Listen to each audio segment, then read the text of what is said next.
तो ये जो टॉपिक हम सीखने वाले हैं वो तत्व विज्ञान के बारे में है, मेटाफिजिक्स। तो ये तत्व विज्ञान रहता क्या?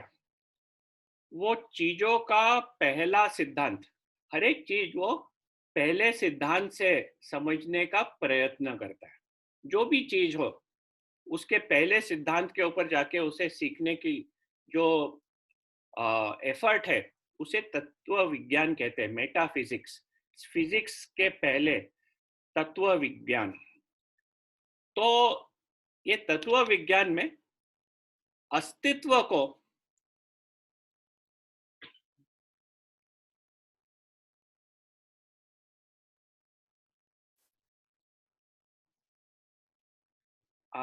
ये तत्व विज्ञान को और मैंने फुल स्क्रीन किया हूँ, दिखाई देता है आपको?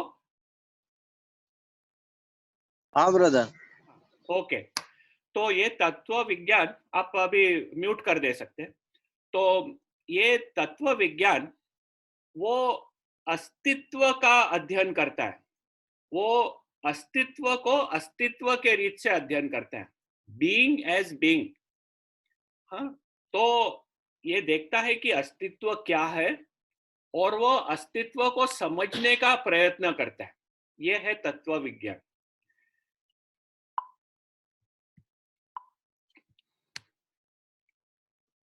अभी हम हमारे अभ्यास के लिए एक पेड़ का एग्जाम्पल लेंगे। ये है पेड़, ठीक है? जब आप ये पेड़ वो वास्तविक एक है उधर पेड़, हाँ, उसका हम अध्ययन करेंगे कि ये पेड़ क्या है।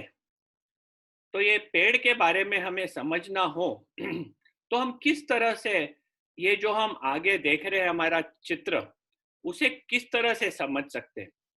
तो आज जो तत्व विज्ञान का हम स्टडी करने वाले हैं वो ये पेड़ के द्वारा है।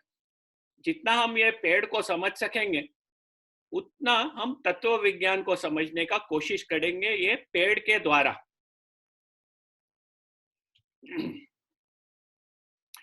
तो वास्तविकता में ये पेड़ है, लेकिन ये वास्तविकता के बारे में हमें सीखना हो तो क्या क्या देखना पड़ेगा।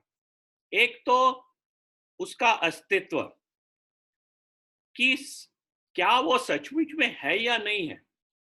तो आज आप ये जो पेड़ देख रहे हैं आपके सामने, और दिलीप भाई जो दबका में बैठ के पेड़ों के बीच में बैठे हैं, हाँ, आप ये जो पेड़ देखते हो ये आपके आगे, क्या वो अस्तित्व में है या नहीं है? ये पहला प्रश्न। जब हम कुछ भी चीज की वास्तविकता के बारे में सोचते हैं तो उसका अस्तित्व देखना है कि क्या वो है। अभी हम ये पेड़ को देख के बोल सकते हैं कि हाँ ये पेड़ है। स्टार्टिंग पॉइंट ऐसा नहीं हो सकता है कि नहीं ये पेड़ नहीं है, ये सब भ्रम है, ये वहम है हमारे दिमाग का और उधर कुछ नहीं है।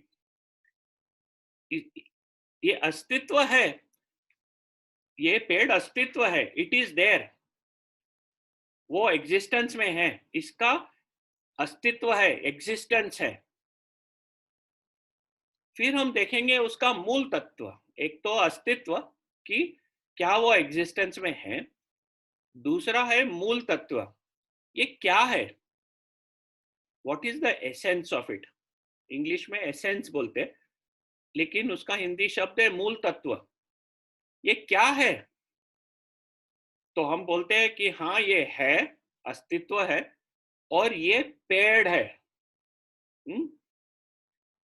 अभी कैसे पता ये पेड़ है? आपको सिर्फ फोटोग्राफ बताया मैंने और आपने बोल दिया कि ये पेड़ है। हर एक जन के माइंड में रहेगा कि ये पेड़ है, तो वो रह गया मूल तत्व।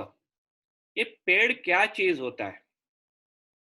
अस्तित्व मीन्स हमारे आगे को जो दिखता है वो दिख रहा है और हम एक्सेप्ट करते हैं कि वो है उधर।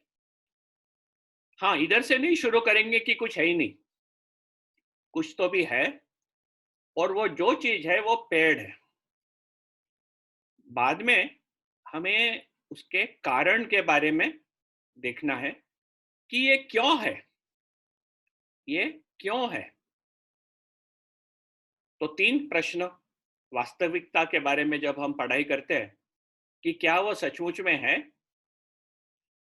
क्या वो क्या है, और वो उसका कारण क्या है, वो क्यों है उधर, वो क्यों, ये पेड़ क्यों है, उसका कारण क्या है, किस तरह से ये पेड़ अस्तित्व में आया, उसके बारे में जानना, ये पेड़ आया कैसे।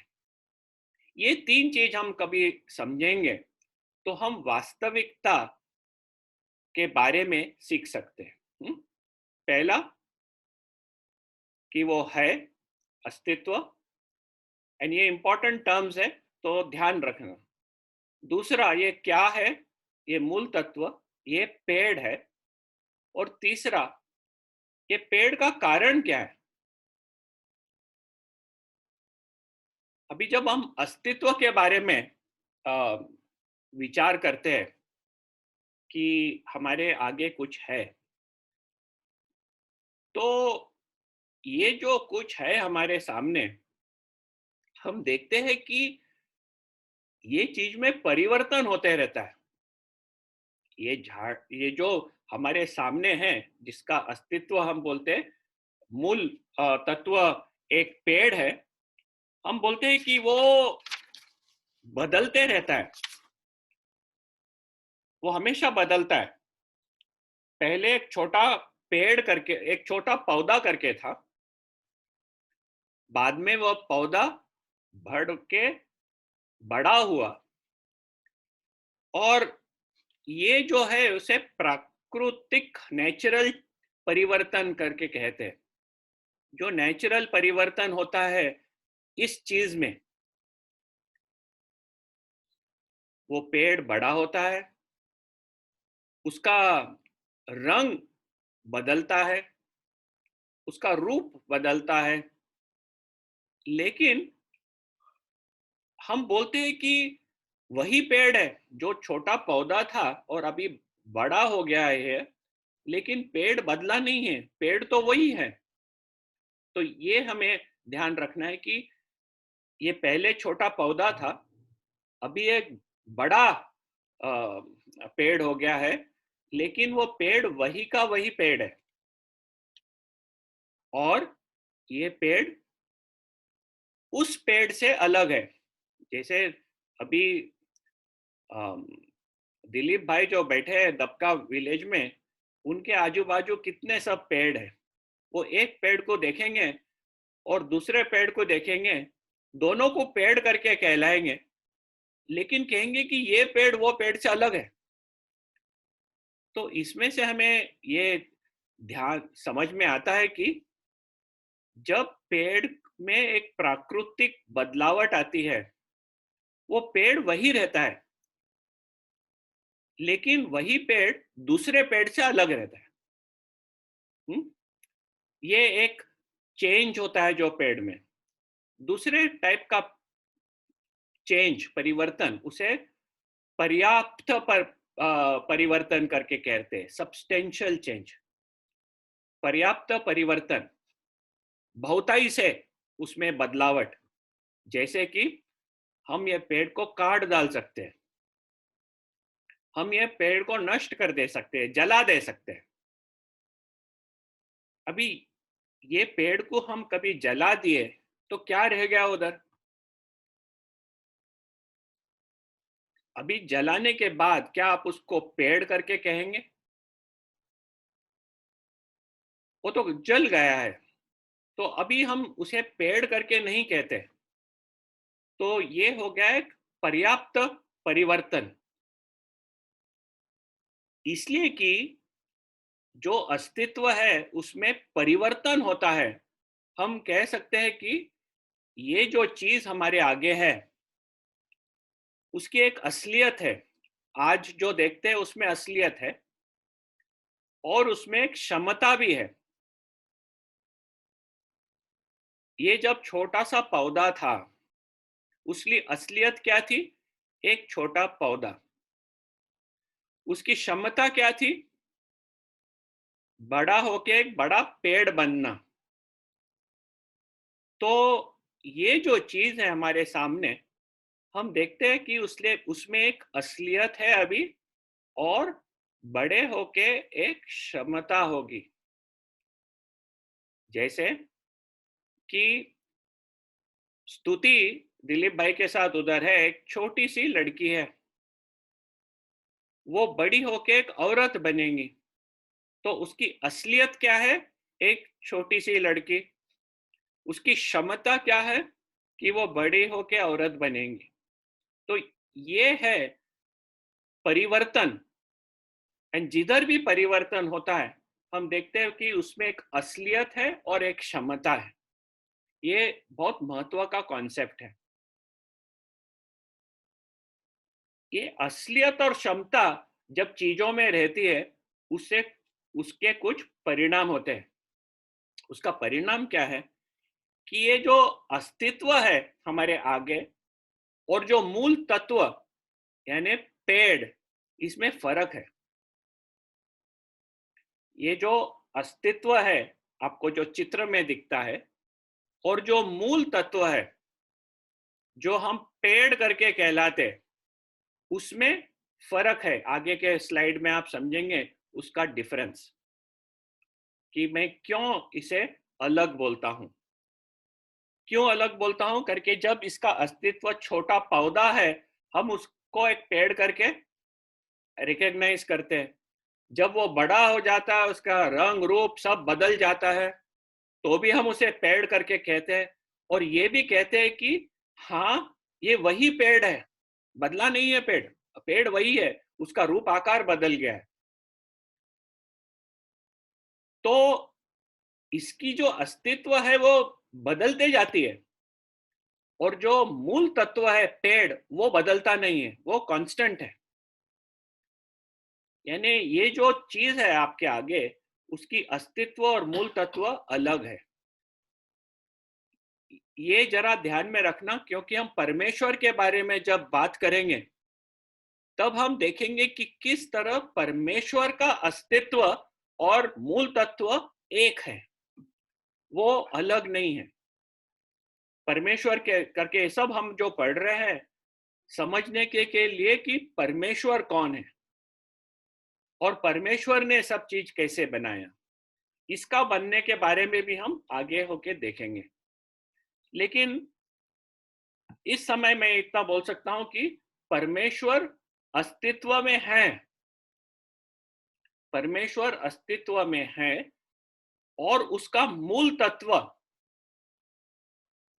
और अस्तित्व एक है, वो बदलता नहीं कभी। परमेश्वर में बदलावट कभी नहीं आती है। जो बाइबल में लिखा है, the Lord is the same yesterday, today और फॉर एवर। कल, आज और हमेशा के लिए परमेश्वर न बदलने वाला परमेश्वर है।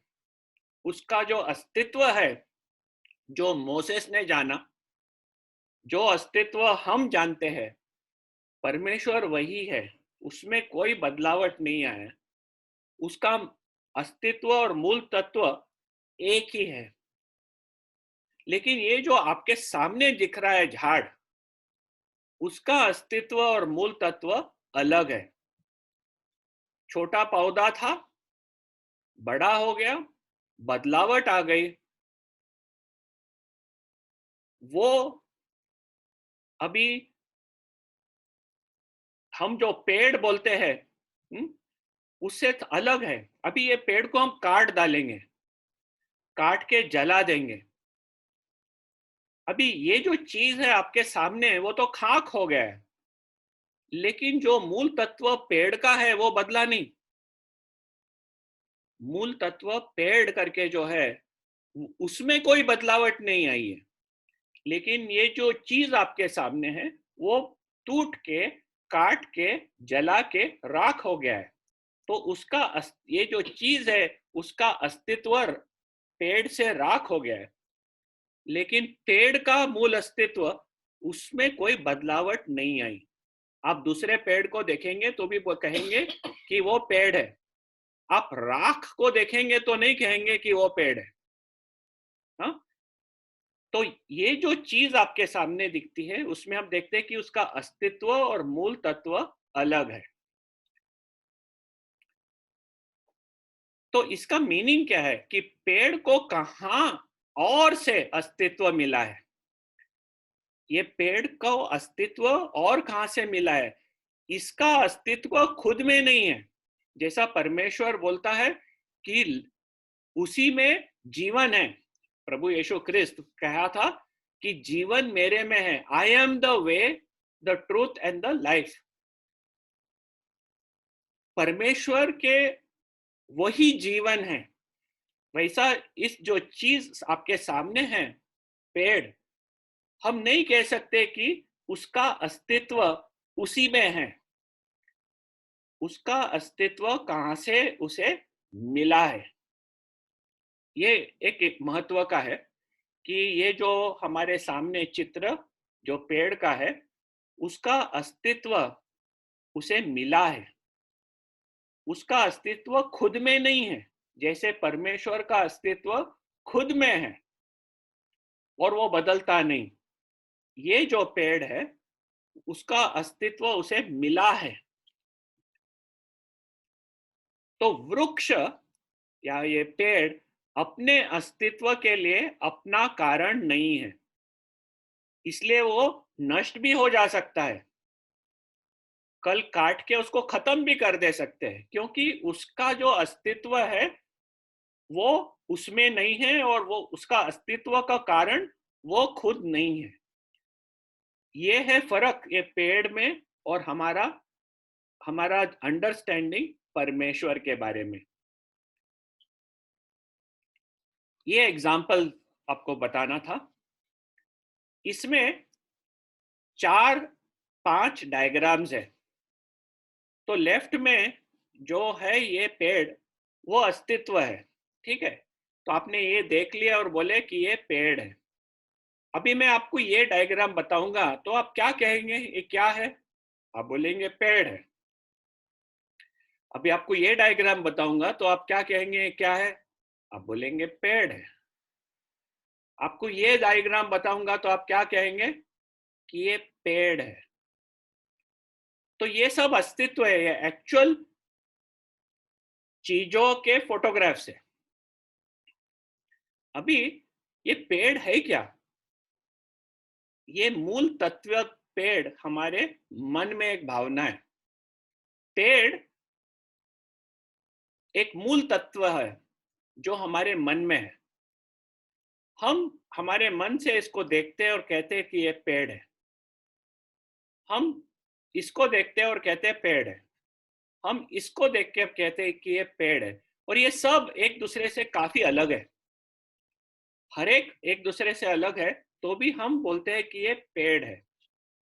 तो मूल तत्व ये सब जन का एक पेड़ का मूल तत्व है और वो हमारे माइंड में एक कॉन्सेप्ट है। तो मूल तत्व को शारीरिक शरीर नहीं है। मूल तत्व जब बोलते हैं उसमें शरीर नहीं है, उसमें बॉडी नहीं है, उसमें एक कॉन्सेप्ट है वो हमारे माइंड में। तो हम एक पिक्चर को देख के बोल सकते हैं ये एक पेड़ का पिक्चर है और ये एक पेड़ का पिक्चर है और ये एक पेड़ का पिक्चर है। इसमें से हमें डिफरेंस दिखता है कि अस्तित्व और मूल तत्व। जब हम परमेश्वर को देखते हैं, परमेश्वर न बदलने वाला है, उसको शरीर नहीं है। परमेश्वर एक आत्मा है, और उसमें उसकी अस्तित्व और मूल तत्व उसमें कोई फर्क नहीं है। तो ये एक डिफरेंस हमें समझना है परमेश्वर में और हमारे में। जो भारत के धर्मों में बताया जाता है कि ये जो दिखता है आपको, वो और परमेश्वर के बीच में कोई फर्क नहीं है, सब कुछ एक है। लेकिन वास्तविकता में हम जब देखते हैं, हम देखते हैं कि अस्तित्व हरेक का है, ये सब चीज है, और ये जो चीज है वो बदलने वाले चीज है, और उनका मूल तत्व से फर्क है। इसलिए ये सब चीजों उसमें किसने तो भी उन्हें बनाया है। तो हमने वास्तविकता का बात की है, तो हम देखें अस्तित्व और मूल तत्व। हम देखें कि ये जो है हमारे सामने वो अस्तित्व में है। हम देखे हैं कि एक मूल तत्व हमारे मन में पेड़ करके है, और ये अस्तित्व मूल तत्व में फर्क है। फिर हमें देखना है कि ये जो चीज है आगे जिसे हम पेड़ कहते हैं, उसका कारण क्या है, व्हाट इज द कॉज। तो ये कारण के बारे में थोड़ा सा सीखेंगे। कुछ भी जग में जब बनता है या हम जिसका अस्तित्व देखते हैं, उसका एक कारण रहता है। तो कारण के बारे में हम थोड़ा सा सीखेंगे। एक तो उसका योग्य कारण है, मीन्स कौन इसे बनाया, और इसको हम थोड़ा नेक्स्ट स्लाइड में समझेंगे। अभी थोड़ा सा बाजू रखेंगे इसको। योग्य कारण, इसको कौन बनाया। कारण जब देखते हैं तब उसका एक वस्तुगत कारण भी रहता है, इसको किससे बनाया। तो ये हम देखेंगे हमारे सामने। तो ये किससे बनाया, लकड़ी से बनाया है, पत्ती से बनाया है, उसमें फूल या फल रहेंगे तो फूल और फल से बनाया है। तो ये हुआ इसका कारण, वस्तुगत कारण, किस चीजों से बनाया है। फिर हम देखेंगे उसका आकार, किस तरह से, उसका रूप और आकार क्या है। तो हम देखेंगे कि ये जो लकड़ी पत्तियों का जो बना है, उसका रूप आकार है एक बड़ा सा ट्रंक है, ब्रांचेस है, और स्प्रेड आउट अम्ब्रेला जैसा स्प्रेड आउट है। ये है उसका रूप और आकार। और फाइनली हम देखते हैं अंतिम कारण, किस कारण से इसे बनाया गया, एक बनाने का इसका कारण क्या है। अभी दूसरा एक एग्जाम्पल देखेंगे। हम एक कुर्सी पे बैठे, हर एक जन कुर्सी पे बैठा है, okay? उसका योग्य कारण क्या है, कौन बनाया ये कुर्सी। तो हम बोलेंगे कि ये प्रिंस फर्नीचर ने मैन्युफैक्चर किया है प्लास्टिक का कुर्सी। वस्तुगत का क्या, किससे बनाया है, तो plastic material, high density plastic से बनाया है। उसका आकार, आकार बोलेंगे तो 4 पैर है, एक फ्लैट जगह है जिसपे हम, फ्लैट जगह है एंड 4 पैर है, 2 हैंडल है। तो ये हमारा आकार हो गया। अंतिम कारण, ये किस कारण के लिए बनाया गया है, ताकि हम उसके ऊपर बैठ सके, और हमारा वजन वो लेके हम सेफली बैठ सके। तो ये कारण, क्यों ये कुर्सी है, उसके बारे में जब सीखते हैं तब ये सब चीजें हमें हेल्प करता है। लेकिन सबसे महत्व का है जब हम परमेश्वर के सृष्टि के बारे में बात करते हैं, योग्य कारण, कौन बनाया। ये जो पेड़ देख रहे हैं, इसको कौन बनाया। तो उसके लिए हम ट्राई करेंगे समझने के लिए। योग्य कारण कौन बनाया, पहले तो है कि ये वृक्ष अपने अस्तित्व के लिए कारण नहीं है, वो हमने देख लिया। वृक्ष अपने अस्तित्व के लिए कारण नहीं है, क्योंकि हम उसे काट भी दे सकते हैं। उसका जीवन खुद में नहीं है, उसे हम नष्ट भी कर दे सकते हैं। उसमें असलियत और क्षमता है। असलियत, छोटा सा पौधा हो, वो पौधा बड़ा हो के बड़ा पेड़ बने, ये बदलने की क्षमता उसमें है। तो एक असलियत है जो जब हम देख रहे हैं हमारे सामने दिखता है, और एक क्षमता है जिधर वो बदल सकता है। और ये वृक्ष की मूल तत्व और अस्तित्व अलग है, ये हमने देख लिए कि परमेश्वर को छोड़कर बाकी सब में उसकी अस्तित्व और मूल तत्व अलग है, क्योंकि मूल तत्व हमारे माइंड में एक कॉन्सेप्ट है और अस्तित्व उसको कोई फिजिकल प्रॉपर्टीज नहीं है। मूल तत्व को फिजिकल प्रॉपर्टीज नहीं रहता है, अस्तित्व को फिजिकल प्रॉपर्टीज रहता है। कुछ और से अस्तित्व में लाता है। तो अभी इसको अस्तित्व में लाता क्या है वृक्ष को, तो हम सोचेंगे कि वृक्ष को अस्तित्व में लाने के लिए हम एक बीज वापरते हैं। ये झाड़ का बीज जब हम बोते हैं तब उधर से छोटा पौधा पैदा होता है और वो बड़ा होके एक बड़ा पेड़ बनता है। तो बीज, तो हम बीज को देखते हैं। क्या बीज की असलियत जो है, क्या बीज में भी कुछ क्षमता है? हाँ, बीज में भी क्षमता है। क्या है बीज की क्षमता?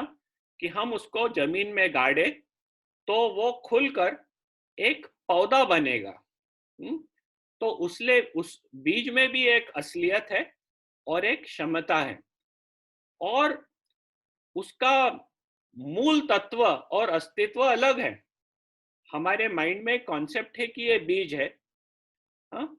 जब वो बीज को गाड़ते हैं और वो पूरी तरह से खत्म होके पौधा निकलता है, हमें बीज तो नहीं दिखाई देता, क्योंकि उसका जो अस्तित्व है बदल गया। ये बीज भी खुद को अस्तित्व में नहीं लाया। ये बीज खुद को अस्तित्व में नहीं लाया, ये बीज को अस्तित्व में किसने तो भी लाया। तो ये देखे, असलियत है, पेड़ की क्षमता है। वो किधर से आया? बीज में से आया। वो बीज में भी एक असलियत है और क्षमता है, लेकिन ये बीज आया किधर से? तो हम देखते हैं कि बीज आया दूसरे पेड़ में से। बीज आया दूसरे पेड़ में से, जिस पेड़ के ऊपर ये बीज उगा, तो वो पेड़ की भी असलियत है जिसने ये बीज को बनाया, और उसमें भी क्षमता है करके वो पेड़ बदलते जाता है। तो ये हम देखते हैं कि हर एक चीज जिसमें असलियत और क्षमता मौजूद है, वो हम पीछे पीछे पीछे जाते जाएंगे तो एक जगह वो रुक जाता है कि कहां तो भी जाके एक शुद्ध असलियत हमें मिलता है, जिधर क्षमता नहीं है। एक शुद्ध असलियत जिधर क्षमता नहीं है, उधर से शुरुआत होती है, और उसे ये शुद्ध असलियत जिधर अस्तित्व और मूल तत्व एक है, वो परमेश्वर है। परमेश्वर वह है जिसका अस्तित्व और मूल तत्व एक है, और जिसका अस्तित्व में रहना उसके खुद में है और बाहर से नहीं आता है। वो है शुद्ध अस्तित्व जो हम परमेश्वर करके कहलाते हैं। तो ये ग्राफिकल इसमें देखता है पिक्चर फॉर्म में कि जो असलियत उपस्थिति है, कोई भी चीज कुछ भी आप देखो इस जग में, उसमें एक असलियत उपस्थित है। हम बोल नहीं सकते कि ये नहीं है, लेकिन वो चीज में एक क्षमता भी है और वो बदलते रहता है। और ये सब के पीछे हम जाएंगे तो हमें एक शुद्ध असलियत की, हम उधर स्टॉप होता है कि इधर से सब कुछ जो शुद्ध असलियत है, जिसमें अपना खुद का जीवन है, हाँ, उधर से शुरुआत होता है, और जिसमें बदलावट बिल्कुल नहीं होती है, उसे कहते हैं परमेश्वर। तो हम कैसे समझ सकते कि जो हम इस विचारधारा के द्वारा परमेश्वर के बारे में जानते हैं वो परमेश्वर बाइबल का परमेश्वर है। तो ये जानना बहुत महत्व का है। तो हम बाइबल में से देखेंगे कि हम परमेश्वर के बारे में क्या सीखते हैं वचन में से। पहला तो हमारा परमेश्वर एक व्यक्तिगत परमेश्वर है। परमेश्वर एक व्यक्तिगत परमेश्वर है क्योंकि उसने व्यक्तिगत जनों को बनाया है। तो थोड़े से वचन पढ़ेंगे। Genesis chapter 1, Genesis chapter 1 verse 26।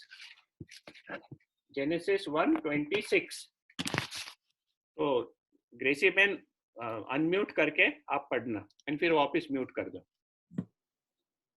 फिर परमेश्वर ने कहा, हम मनुष्य को अपने रूप के अनुसार अपनी समानता में बनाए और वे समुद्र की मछलियों और आकाश के पक्षियों और घरेलू पशुओं और सारी पृथ्वी पर और सब रेंगने वाले जंतुओं पर जो पृथ्वी पर रेंगते हैं अधिकार रखे। हाँ, फिर परमेश्वर ने कहा हम मनुष्यों को अपने स्वरूप में के अनुसार और अपने समानता में बनाए। तो हम जो खुद को देखते हैं हम लोग व्यक्तिगत है, वी आर पर्सनल बीइंग्स।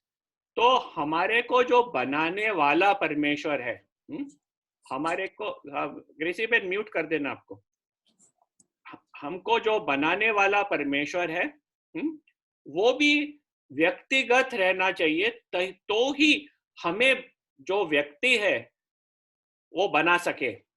और इधर हम देखते हैं वचन में कि परमेश्वर बोलता है कि हम मनुष्यों को अपने स्वरूप और हमारे समानता में बनाए।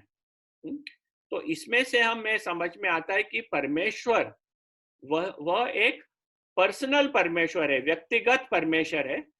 क्योंकि उसने व्यक्तिगत लोगों को बनाया है। फिर देखेंगे 2 कोरिन्थियंस 6:18।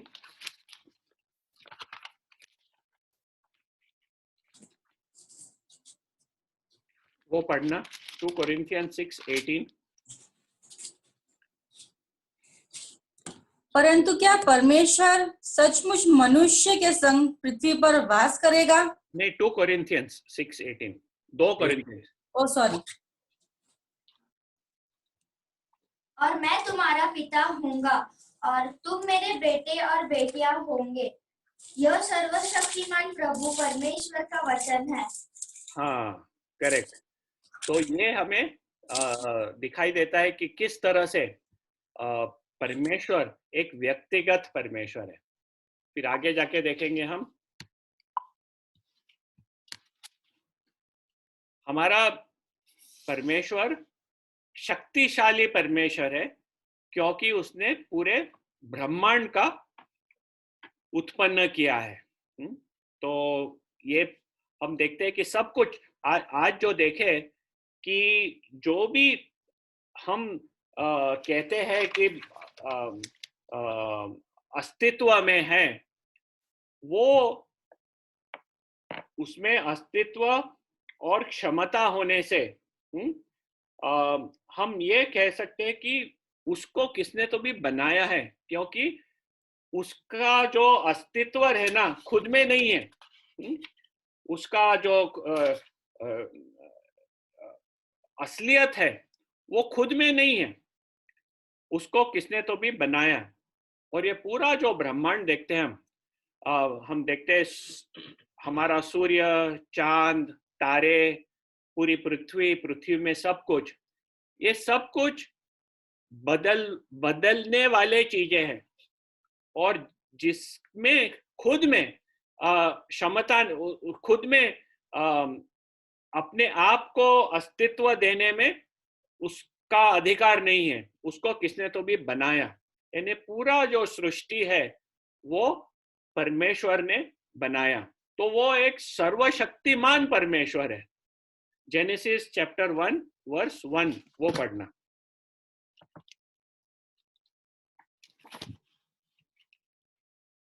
उत्पत्ति 1:1। हाँ ग्रेसी बहन। आदि में परमेश्वर ने आकाश और पृथ्वी की सृष्टि की। हाँ, तो हम देखते हैं कि उसने पूरी सृष्टि की। फिर जाके मैथ्यू चैप्टर 19 वर्स 26 देखेंगे।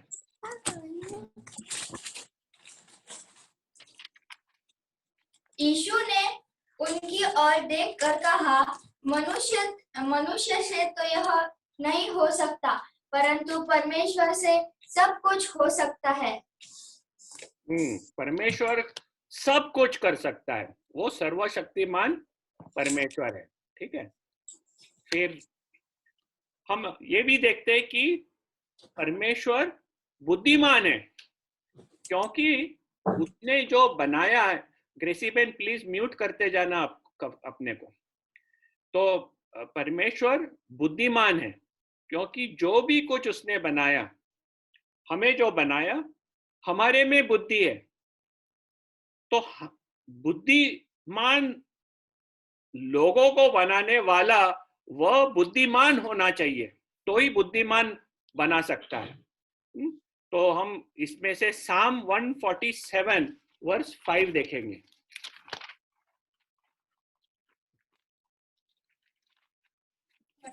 साम 147 वर्स 5।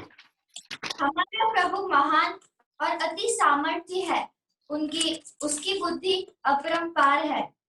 हाँ, उसकी बुद्धि अपरंपार है। और फिर जाके रोमन्स चैप्टर 11 वर्स 33।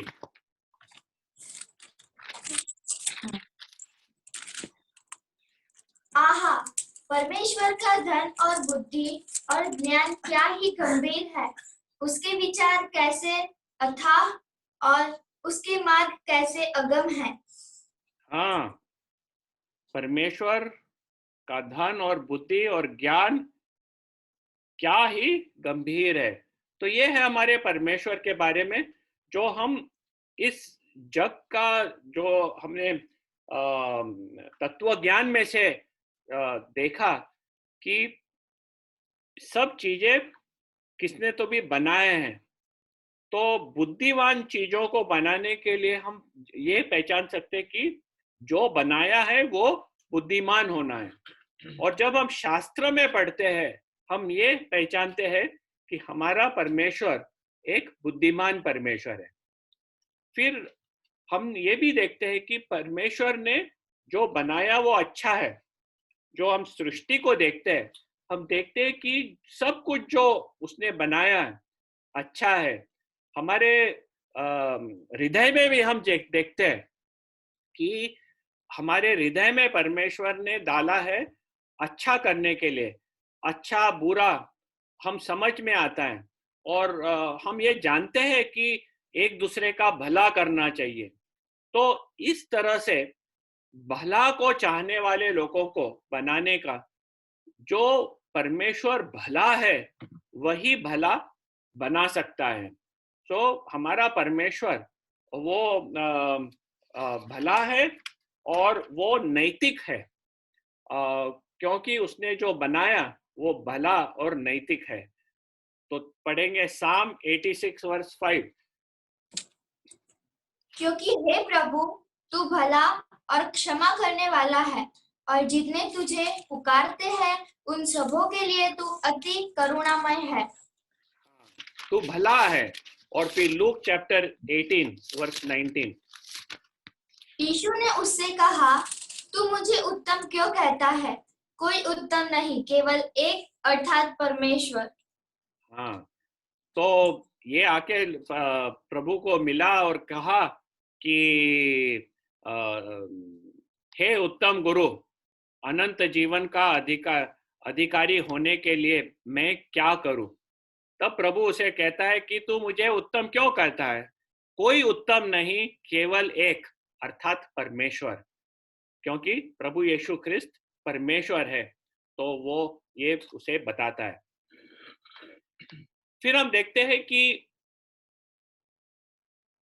ये जो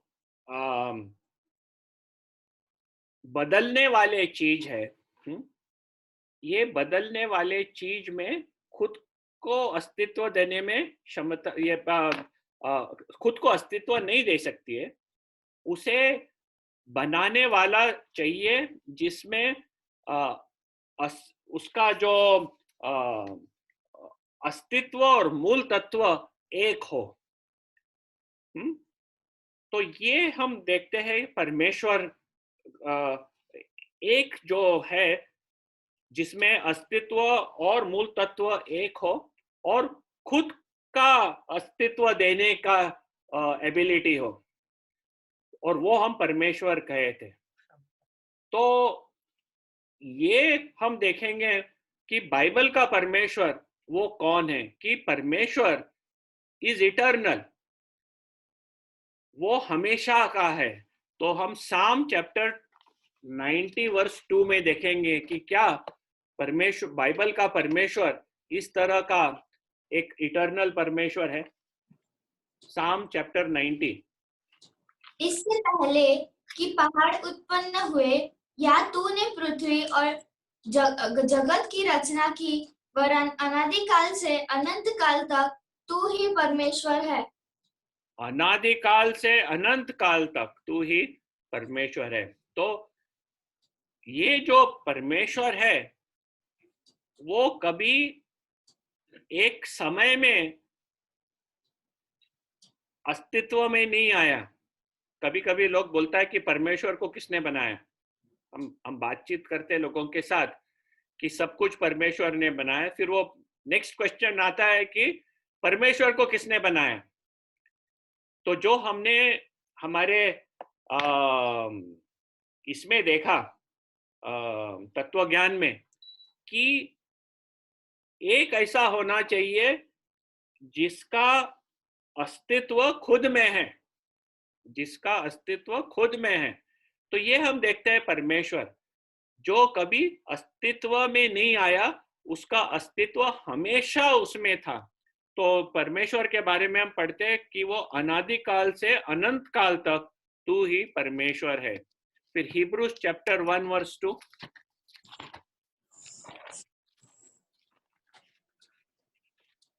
इन अंतिम दिनों में हमसे पुत्र के द्वारा बातें की, जिसे उसने सारी वस्तु का वारिस ठहराया और उसी के द्वारा उसने सारी सृष्टि की रचना की है।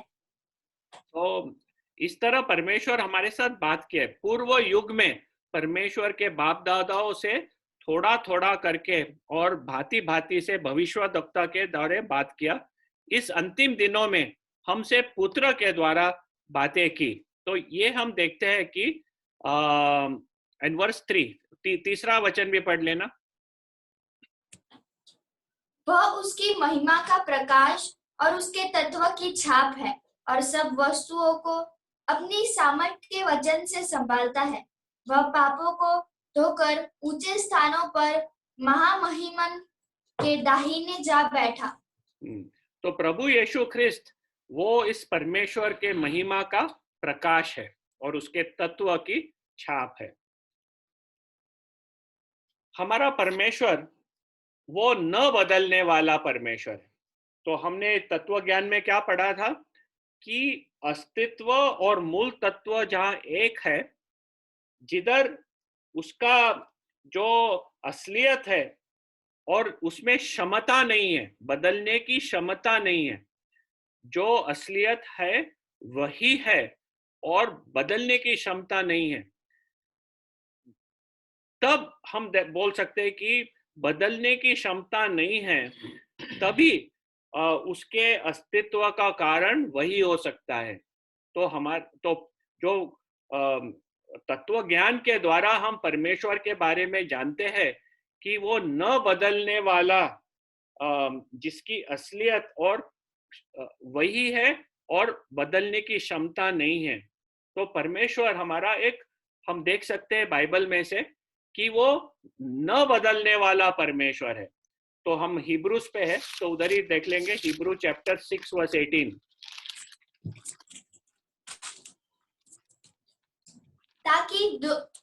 ताकि दो वे बदल बातें के द्वारा जिनके विषय में परमेश्वर का झूठ ठहराना अनहोना है, दृढ़ता से हमारा ढाढ़स बंध जाए, जो शरण लेने को इसलिए दौड़े हैं कि उस आशा को जो सामने रखी हुई है प्राप्त करे।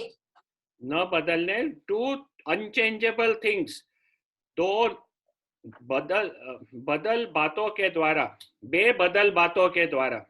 और फिर मालाकाय चैप्टर 3 वर्स 6, मालाकाय ओल्ड टेस्टामेंट का लास्ट किताब है, मैथ्यू के पहले। क्योंकि मैं यहोवा बदलता नहीं, इसी कारण हे याकूब की संतान तुम नष्ट नहीं हुए। हाँ, यहोवा बदलता नहीं। ये फिर हम देखते हैं कि परमेश्वर वो अनंत है, और since he cannot be and is therefore omnipresent, वो सब जगह सर्वभूत है, सब जगह मौजूद है, और वो अनंत है। तो हम देखेंगे 1 किंग्स चैप्टर 8 वर्स 27, पहला राजा 8:27। क्या परमेश्वर सचमुच पृथ्वी पर वास करेगा? स्वर्ग में वरन सबसे ऊंचे स्वर्ग में भी तू नहीं समाता, फिर मेरे बनाए हुए इस भवन में कैसे समाएगा? हाँ, वो संपूर्ण नहीं, ऑमनी प्रेजेंट, सब जगह है वो करके, वो सब चीजों को बनाने वाला वो है, सब चीजों का पालनहार भी वही है, तो वो ऑमनी प्रेजेंट है। और फिर कोलोशियंस 1:17,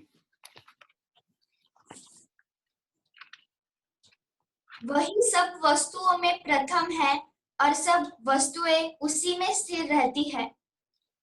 हाँ, तो ये हम हमारे परमेश्वर के बारे में जानते हैं कि सब कुछ उसमें स्थिर रहता है।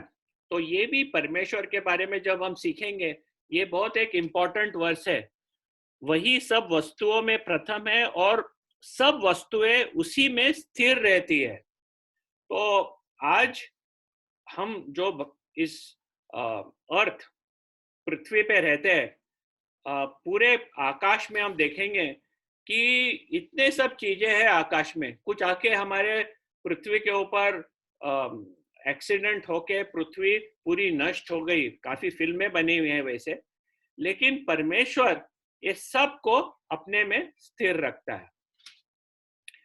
गॉड इज यावे, एक्सोडस 3:17, उसने मोशे को किस तरह अपने आप को प्रकट किया। एक्सोडस 3, निर्गमन 3।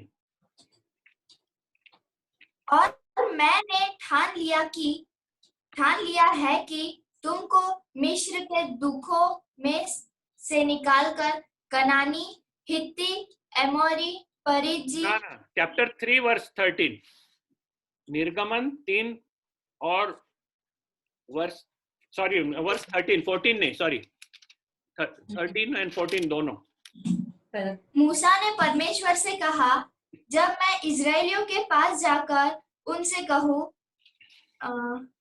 तुम्हारे पितरों के परमेश्वर ने मुझे तुम्हारे पास भेजा है, तब यदि वे मुझसे पूछे उसका क्या नाम है, तब मैं उसको क्या बताऊं? परमेश्वर ने मूसा से कहा, मैं जो हूँ सो हूँ। फिर उसने कहा, तू इजरायलियों से यह कहना, जिसका नाम मैं हूँ है उसी ने मुझे तुम्हारे पास भेजा है। हाँ, तो वो कौन है? मैं हूँ जो हूँ सो हूँ, मैं हूँ, यानी जो परमेश्वर ने अपने आप को प्रकट किया है, वो उसका अस्तित्व उसी में है। आई एम, मैं हूँ, परमेश्वर अस्तित्व है और उसके अस्तित्व का कारण उसी में है। तो इस तरह से जो हमने इस तत्व ज्ञान में देखा कि किस तरह अस्तित्व उसी में रहना चाहिए और बदलावट की क्षमता नहीं रहना चाहिए, तो यह हम परमेश्वर के बारे में भी बाइबल में देखते हैं।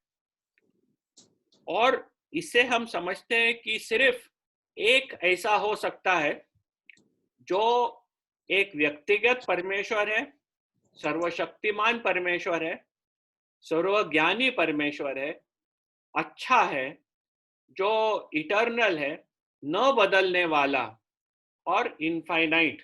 हाँ, ये सब अनंत, ये सब जो देखते हैं, ये बाइबल में हम देखते हैं कि जो परमेश्वर का चित्र आता है और जो हमने तत्व ज्ञान के द्वारा सीखा वह एक ही है। यानी तत्व ज्ञान में से जो हम परमेश्वर के बारे में पहचान सकते हैं और जो बाइबल में परमेश्वर ने अपने आप को प्रकट किया है, वही परमेश्वर है।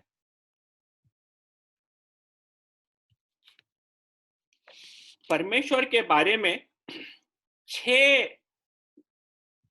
व्यूज है। व्यूज को क्या बोलते हैं? 6 दृष्टिकोण है। लोग परमेश्वर के बारे में जब बात करते हैं 6 रीत से बात करते हैं, तो हमें ये 6 रीत जानना महत्व का है, क्योंकि हम जब जग में रहते हैं, हमारे आजू बाजू अनेक लोगों के अनेक विचार है परमेश्वर के बारे में। तो परमेश्वर है कौन?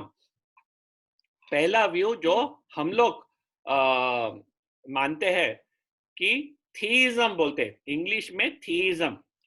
मैं उसको ट्रांसलेट नहीं करने वाला हूं क्योंकि वो एक नाम है, थीइज्म।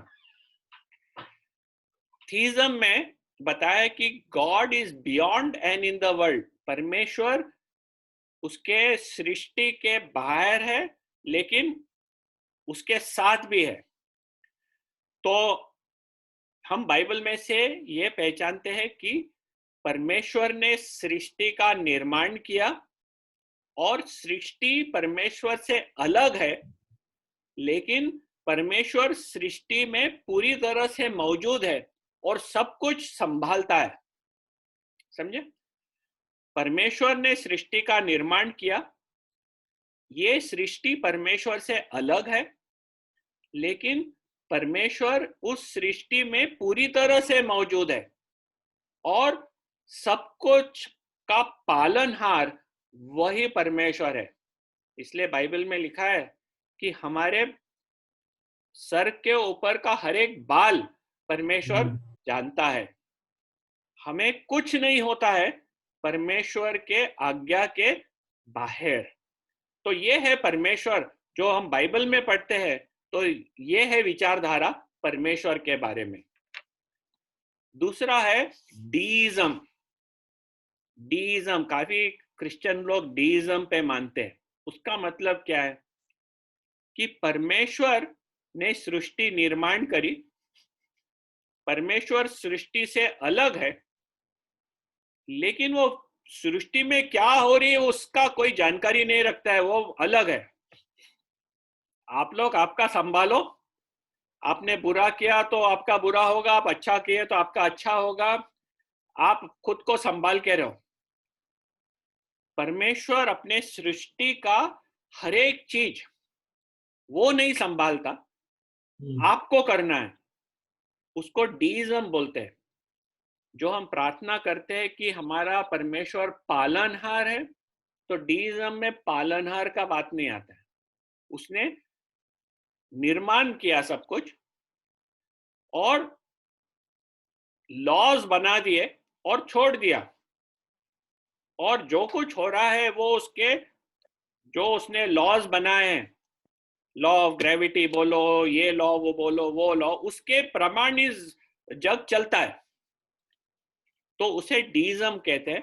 बाइबल डीइज्म नहीं सपोर्ट करता है, बाइबल थीइज्म सपोर्ट करता है, जिधर परमेश्वर हमारा पूरी तरह से पालनहार है, जो हमारा विचार भी समझता है। हमारा मुंह में से शब्द भी नहीं निकले, लेकिन हमने एक विचार किया, वो विचार को समझने वाला परमेश्वर, थीइज्म। फिर तीसरा विचारधारा है फाइनाइट गॉडिज्म, यानी इसलिए छोटा गॉड छोटा जी में लिखा है। परमेश्वर के उन लोग भी अपने देव देवताओं के बारे में उनका विचार है, पर उनके देव और देवता थोड़े लिमिटेड ये है, और वो सुप्रीम कंट्रोल में नहीं है। यानी हम बोलते हैं ना आवर गॉड इज सॉवरेन, तो वो सॉवरेन नहीं है, उनकी जो इच्छा है वो पूरी तरह से होगी नहीं पता। आप ग्रीक माइथोलॉजी पढ़ेंगे तो ग्रीक माइथोलॉजी में ऐसे काफी गॉड्स दिखते हैं, हाँ? जिधर उन लोग स्वर्ग में बैठे मनुष्यों के जीवन में खेल खिलान चला रहता है उनका, और जो हमारे जीवन में होता है इसलिए होता है कि उन लोग उधर स्वर्ग से सब कंट्रोल कर रहे हैं। तो ये काफी लोगों का विचारधारा है। ग्रीक वर्ल्ड में अपोलोस थे, हरक्यूलिस था, वगैरह वगैरह, जो उनका बिलीफ है कि वो हमारे जीवन को कंट्रोल करते हैं, लेकिन लिमिटेड है। उन लोग they are not sovereign, means उनकी पूरी तरह से इच्छा नहीं है, वो उनके इच्छा के अनुसार हर एक चीज नहीं होगा। फिर पैंथीइज्म यानी परमेश्वर ये जग है परमेश्वर है। हमारे जो भारत में रहने वाले भाई बहन हैं वो मेनली ये बिलीव करते हैं पैंथीइज्म कि हर एक चीज वो परमेश्वर है, मैं भी परमेश्वर हूँ, मुझे सिर्फ ये जानना है कि मैं परमेश्वर हूँ, तब मेरी मुक्ति होगी। और वो एक दूसरे को नमस्कार क्यों करते हैं? नमस्कार का मीनिंग यही है कि मैं आप में जो परमेश्वर है उसे मान दे रहा हूँ। ऐसे वो डेवलप हुआ नमस्कार, कि वो पहचानते कि आप में भी परमेश्वर है, आप परमेश्वर है, मैं परमेश्वर हूँ। तो ये पैंथीज्म, इसलिए उधर काफी देवताज और देवी और डिफरेंट इनकारनेशंस जो बोलते हैं उन लोग हम मौजूद हैं। फिर एक पैनेंथियज्म, ये भूल जा सकते, पैनेंथियज्म थोड़ा सा डिफिकल्ट है। पैनेंथियज्म कि गॉड परमेश्वर इस जग में है, जैसे कि एक आत्मा एक शरीर में रहता है वैसे परमेश्वर इस जग में है। परमेश्वर न बदलने वाला और जग बदलने वाला, ये पूरा परमेश्वर जो जग में है वो पैनेंथियज्म करके कहते हैं। दोनों साथ में परमेश्वर है, लेकिन परमेश्वर एक आत्मा जैसे है जो एक शरीर जो बदलता है उसमें है। और लास्ट है एथीइज्म। बहुत सारे हमारे दोस्त लोग हैं जो ऐसा जानते हैं कि परमेश्वर नहीं है। तो बड़े बड़े हम मोटा मोटा देखेंगे तो ये 6 विचारधारा है लोगों का परमेश्वर के बारे में।